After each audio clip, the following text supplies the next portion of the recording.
Série Jesus no livro de Mateus. Hoje estaremos refletindo sobre o capítulo 9 do livro de Mateus e o tema é Em cumprimento da missão. Autoridade para perdoar pecados, Mateus 9, de 1 a 8. O poder para fazer milagres e a autoridade para perdoar pecados pertencem igualmente ao rei. Na realidade, Jesus faz milagres para que seu poder e autoridade sejam visíveis. No perdão dos pecados, eles não são vistos. As duas atividades divinas não estão em conflito, e ambas ajudam seres humanos em seu estado de permanente necessidade física e espiritual. De volta a Cafarnaum. Entrando Jesus num barco, passou para o outro lado e foi para a sua própria cidade. Mateus 9, verso 1. Muitos estudiosos da Bíblia têm problemas com esta sequência cronológica e a que segue, em relação com os demais eventos relatados no capítulo 9. Porém, não devemos esquecer que Mateus não escreveu uma biografia, seguindo a ordem cronológica dos fatos, mas uma história testemunhal, organizando os acontecimentos de acordo com o tema abordado. Nesse caso, reuniu tudo o que aconteceu em Cafarnaum, embora tenha acontecido em diferentes ocasiões. Além disso, nem sempre ele informa todos os detalhes da história, mas só aquilo que considera relevante para provar seu argumento. Não que altere os fatos ou os modifique para provar sua ideia. O que faz é registrar os fatos da história real, focalizando seus relatos nos fatos específicos que demonstram os poderes de Jesus, o Rei. De qualquer forma, Jesus tinha que voltar de Gadara ao lado ocidental do lago. Primeiro, porque ele vivia desse lado do lago, em Cafarnaum, e segundo, porque os gadarenos lhe pediram que saísse de seu território. Jesus nunca se impôs a ninguém pela força. A ocasião do perdão. Aconteceu que, estando em sua cidade, levaram-lhe um paralítico deitado em uma maca. Quem o levou? Mateus não diz, nem diz se pediram o milagre. De qualquer forma, duas coisas são evidentes. O doente e seus amigos foram a Jesus, porque criam nele e porque desejavam que fizesse um milagre para devolver a saúde do paralítico. A esta altura dos acontecimentos do ministério de Jesus, esperava um milagre. Esperar um milagre era a coisa mais natural do mundo. Ninguém mais duvidava de seu poder curador. As pessoas silenciaram e concentraram a atenção no milagre que certamente veriam. Os escribas também fizeram o mesmo. Evidentemente, eles ainda duvidavam e sua atenção era mais para ver se o milagre realmente aconteceria, ou se acontecendo seria uma fraude e nada mais. Jesus não fez o milagre logo de início. Tomou a fé do paralítico e de seus amigos como base para algo mais grandioso que o milagre. Sim, ele poderia ter começado com milagre, mas o impacto talvez tivesse sido menor. Tenha bom ânimo, declarou Jesus ao paralítico. Seus pecados estão perdoados. Não há milagre maior que o perdão dos pecados. Como é possível que um ser humano pecador, poluído até o fundo de seu ser, escravizado inteiramente pelas forças do mal, possa ser transformado em uma pessoa e se torne filho de Deus obediente e fiel? Mancha nenhuma onde antes de tudo era nada mais nada menos que um trapo de imundície. O perdão é um milagre, o maior dos milagres, a ponto de requerer a ação do maior poder do universo. Só Deus tem autoridade para perdoar pecados. O reconhecimento dos escribas. E os escribas estavam ali para vigiá-lo. Ninguém sabia tudo melhor que eles. Sabiam que ser humano algum era capaz de perdoar pecados. Nem os fariseus, os escribas, os doutores da lei ou mesmo os sacerdotes podiam fazê-lo. Nem podiam agir como intermediários do perdão divino. Os sacerdotes apresentavam a Deus os sacrifícios que os pecadores usavam para confessar seus pecados no templo. Mas o perdão vinha de Deus, direto ao pecador. O sacrifício era o instrumento da fé do pecador e símbolo da morte de Cristo que perdoa os pecados de todos os pecadores. O cordeiro sacrificado no altar não perdoava o pecado. O sacerdote que levava perante Deus a oferta pelo pecado não perdoava os pecados. Só Deus e aquele a quem os cordeiros representavam, que era o Messias, o Cristo, podiam fazê-lo. Este homem blasfema, disseram os escribas entre si. Coloca-se em lugar de Deus, atribui-se a si mesmo autoridade que só corresponde a Deus. O que também significa dizer que, se este realmente possui autoridade para perdoar pecados, só pode ser Deus. E era, mas eles não o reconheciam. Para reconhecê-lo, teriam que crer. Os incrédulos, diante da evidência, não creem. Por quê? Muito simples, porque não a veem.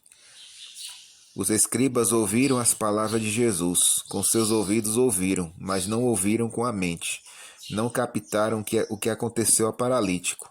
Não sabiam que sua enfermidade era produto de seu pecado indefinidamente repetido, constantemente acariciado, racionalizado ao infinito para justificá-lo.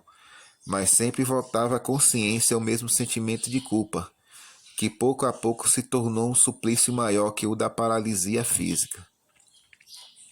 Não sabiam que a maior necessidade daquele homem pecador não era a cura física que procurava, era o perdão dos pecados que só não pedia, porque não sabia que Jesus poderia concedê-lo. Não ouviram com a mente, porque na mente deles não era possível que Jesus tivesse autoridade para outorgar perdão ao pecador. Não sabiam e, por não saber, o rejeitavam. A ocasião do milagre. Mas Jesus sim sabia o que eles tinham na mente. Não era fé, mas dúvida. Na mente deles só havia dúvidas. Por isso lhes disse: por que dão lugar a tão maus pensamentos? A dúvida e a incredulidade são pensamentos maus. Contribuem para o aumento do mal.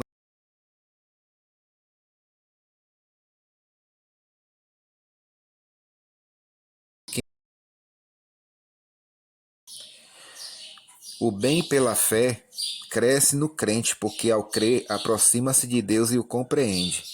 Só o crente sabe os íntimos pensamentos do bem e seus caminhos. Só o crente experimenta a doçura interna de agir com fé, quando a fé viva, que se traduz em benevolência, faz de Deus um amigo. Propondo-lhes um enigma, o que é mais fácil dizer? Teus pecados são perdoados, ou dizer levanta-te e anda? Não lhes dá tempo para responder. Para quê? Se lhes desse, não responderiam. Sabem eles a resposta? Possivelmente sim, mas é muito arriscado dizê-la. Perdoar requer autoridade divina, e sem a aprovação divina não se pode fazer um milagre. Se o que não se vê como um perdão outorgado pode se provar pelo que se vê, agora é o momento apropriado para fazer o milagre. Jesus disse: pois para que saibam que o Filho do Homem tem autoridade na terra para perdoar pecados, dirigindo-se ao paralítico, disse-lhe: levanta-te, toma o teu leito e vai para a tua casa. Mateus 9, versículo 7. Mateus, com a sublime simplicidade que o caracteriza, acrescenta: e levantando-se, partiu para a sua casa. A autoridade para perdoar pecados está provada. Jesus a tem. Não há mais discussão dos escribas. Não há mais argumentos contrários. Só o milagre que prova e o povo que a testemunha. O reconhecimento das pessoas. Ao verem o episódio, incluindo o diálogo, as pessoas se encheram de assombro e glorificaram a Deus. Por quê? Porque a autoridade para perdoar pecados só pode vir de Deus, e Deus a tinha dado aos humanos. Mateus o conta assim: vendo isso, as multidões, possuídas de temor, glorificaram a Deus, que dera tal autoridade aos homens. Mateus 9, versículo 8. A discussão ideológica sobre a religião ou a argumentação teológica para sustentar ou negar uma determinada posição já não tem significado algum. Os fatos da vida ligados às ações de Deus são superiores às palavras. Não que os fatos estejam em lugar das palavras, eles as incluem. O sobrenatural aconteceu quando as palavras da verdade que Jesus pronunciou transformaram-se em feitos na vida que Jesus viveu, e juntos se acumularam no testemunho das pessoas. Jesus tem autoridade para perdoar pecados e nos perdoa. O chamado aos pecadores. Em certa ocasião, quando Jesus fez uma curta viagem pela região próxima a Cafarnaum, passou pelo lugar onde Mateus realizava seu trabalho. Ele era cobrador de impostos a serviço de Roma.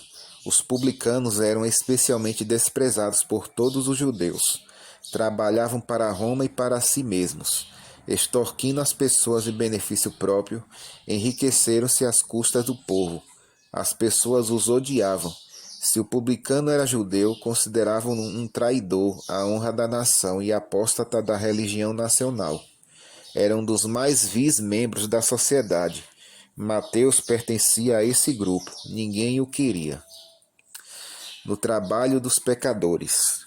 Sua guarita de pedágio localizava-se nos subúrbios de Cafarnaum, na fronteira que separava os domínios de Herodes Antipas e Herodes Filipe II. Jesus aproximou-se. Mateus o viu em seguida e uma forte emoção se apoderou dele. Já tinha ouvido falar a respeito de Jesus e lhe tinham contado também o que ensinava. Por influência do Espírito Santo, sentia uma forte atração por esse mestre, chegando mesmo a pensar em lhe pedir ajuda. Mas tinha medo. Habituado ao tratamento que lhe dispensavam os dirigentes do povo e o próprio povo, temia sofrer a mesma rejeição. Disse-lhe Jesus: segue-me. Não duvidou, não vacilou, não calculou a perda material que lhe produziria o abandono de seu abundante negócio. Não lhe importou nada do que tinha, nada do que era. Ele se levantou e o seguiu, diz Mateus 9, versículo 9, contando a sua própria história. Só queria estar com Jesus, absorver seus ensinos e trabalhar com ele em sua obra. Foi dessa forma que todos os discípulos seguiram a Jesus, e é assim que Jesus deseja ser seguido ainda hoje e sempre. Mateus não teria seguido a Jesus se ele não o tivesse buscado em seu trabalho. Esse era o único lugar em que os publicanos podiam ser vistos. Eles não tinham vida social. Não recebiam ninguém em casa. Não queriam se expor à crítica direta nem à violência das pessoas que os odiavam. Jesus procurou Mateus onde ele estava. Só o afeto pode fazê-lo. As pessoas o julgavam com base em seus prejuízos e pelo que Mateus fazia. Jesus conhecia o que ele pensava e o que desejava em seu íntimo. Não o prejulgou, buscou-o para salvá-lo. A notícia se espalhou rapidamente, causando alvoroço entre os publicanos, porque todos sentiram o bom tratamento de Jesus. Entre os fariseus não foi diferente, porque pensavam que não era algo normal um mestre religioso incorporar um publicano em seu círculo íntimo. Na casa dos pecadores. Mateus fez uma festa. Sua casa se encheu de publicanos e pecadores. Nenhum deles, por nada do mundo, deixaria de ir. Não recebiam convites para assistir a festas, e essa era especial. Jesus também foi convidado e aceitou. Uma grande mesa foi preparada, só uma mesa para todos. Jesus e seus discípulos com publicanos e pecadores. Eles queriam estar perto de Jesus. De qualquer forma, era um quadro pouco comum, para não dizer raro. Na verdade, não acontecia. Um dirigente religioso reunir-se com pecadores para atender seus interesses? Impossível. Muito menos com publicanos. Mas Jesus não fazia distinção. Podia ir à casa dos pecadores, não discriminava ninguém e oferecia a salvação a todos. Objetivo da relação com os pecadores, Mateus 9, versos 11 a 13. Os fariseus não entenderam, não podiam aceitá-lo. Reagiram de acordo com a psicologia que possuem todos os que se consideram retos e bons. Foram corrigir os que, segundo eles, estavam agindo mal. Falaram com os discípulos. A crítica foi indireta. Eles disseram: por que come o vosso mestre com publicanos e pecadores? Jesus estava atento a tudo, como sempre. É uma boa característica de um líder religioso e uma forma de ser de uma forma de ser que ajuda a evitar problemas antes que estes apareçam. Além disso, quando a situação é positiva, permite que o dirigente atenda a todos no momento mais apropriado para cada um. Essa, entretanto, era uma situação negativa. Os fariseus não procuravam um favor pessoal, queriam produzir separação entre os discípulos e seu mestre. Jesus interveio antes que os discípulos reagissem. Jesus disse em Mateus 9,12: Os sãos não precisam de médico, e sim os doentes. Os fariseus se consideravam espiritualmente sãos. Jesus não contradisse esse conceito, no entanto, simplesmente usou a maneira de pensar deles para explicar por que estava com os doentes. Havia, entretanto, um pouco de ironia em suas palavras. Como é possível que vocês, sendo médicos, não façam nada pelos doentes? Vão, pois, acrescentou Jesus, de modo mais direto. Aprenda o que significa misericórdia quero e não sacrifícios, porque não vim chamar justos, mas pecadores ao arrependimento. Mateus 9, versículo 13. Precisavam aprender o valor da misericórdia e perceber que a suficiência própria e o fanatismo que eles alimentavam eram enfermidades da alma, tão pecaminosos quanto os pecados que eles condenavam nos publicanos. Não é suficiente conhecer as Escrituras como eles as conheciam. Também é necessário compreender seu espírito e seu objetivo. Jesus visitava os pecadores em seus lares, não para se divertir em banquetes e bebedeiras, mas para levar o Evangelho e lhes abrir a possibilidade de entrar no reino dos céus. Seus discípulos de então fizeram o mesmo, e os de agora não devem fazer diferente. O interesse maior em tudo que um verdadeiro discípulo faz deve ser sempre a salvação de pessoas.